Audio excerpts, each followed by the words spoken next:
The surveillance footage showed a woman walking into JFK Airport, hands shaking, eyes darting, holding a single piece of crumpled paper. Minutes later, she was surrounded by police, handcuffed, and led away like a criminal. But she wasn't. She was a hostage. That note in her hand. It wasn't a threat. It was her only chance at freedom.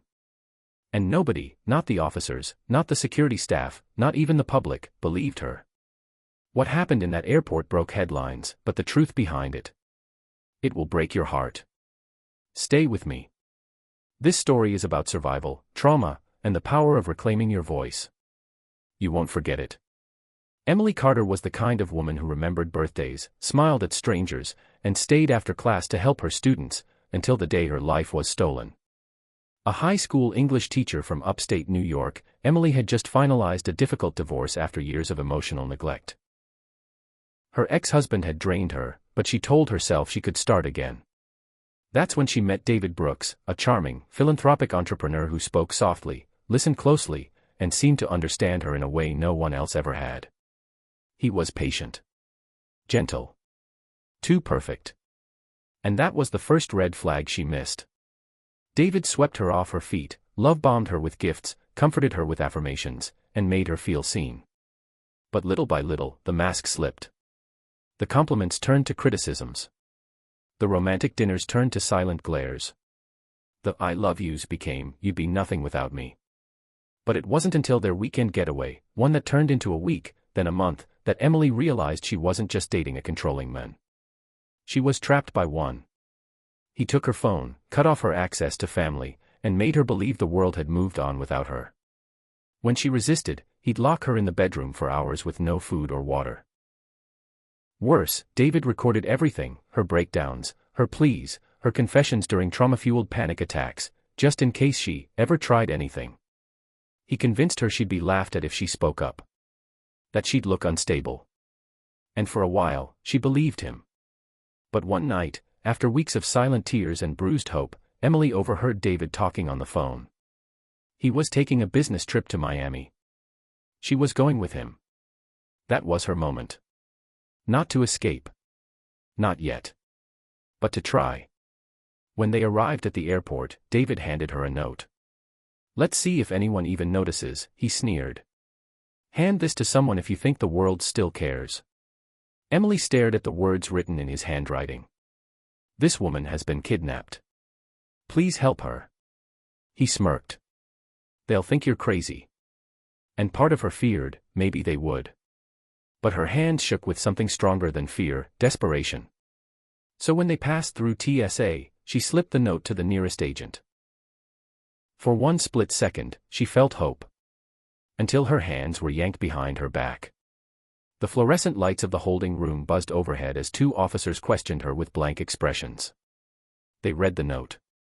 They read her silence. They assumed the worst. Why would a kidnapper let you carry a note? Why not run when you were alone? Are you on medication?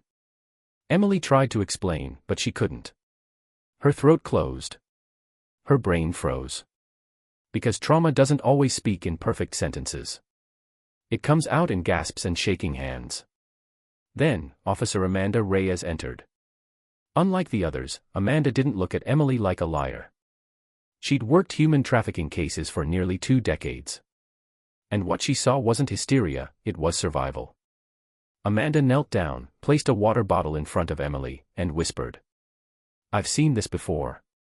You're not alone. But I need your truth, not the version he made you believe." And finally, Emily broke. For hours, she told her story. Sometimes stammering, sometimes shaking, but it all came out. The cabin. The recordings. The emotional abuse. The isolation. The mind games. Amanda didn't just listen, she documented everything. She pulled surveillance footage, tracked David's flight, and within 24 hours, had an arrest warrant out for him. David was arrested in Miami before he could check into his hotel. What sealed the case wasn't just Emily's story, but the pattern. Other women had experienced similar manipulation. His phone contained photos and videos he thought were insurance, now evidence. His note became Exhibit A in a case of coercion and psychological abuse. Emily didn't just escape, she helped expose a serial manipulator. Emily spent 6 months in a recovery center for trauma survivors. There, she met others like her, people whose voices had been stolen and slowly, painfully reclaimed. She returned to teaching a year later. Today, she speaks at survivor panels and domestic abuse conferences, reminding others that freedom doesn't always look like running. Sometimes, it looks like shaking hands and a crumpled note. The original paper David gave her. It's framed above her writing desk. She reads it whenever she doubts her strength. This woman has been kidnapped. Please help her. And every time she sees it, she remembers the moment she saved herself. If you take anything from Emily's story, let it be this: the signs of abuse aren't always visible. The people hurting most often seem the most quiet. And sometimes, a single act of courage, a whisper, a note, a glance, is all it takes to change a life. Believe survivors. Ask questions. And above all, never stay silent if you see something wrong. Because for someone out there, you might be the only chance they have left.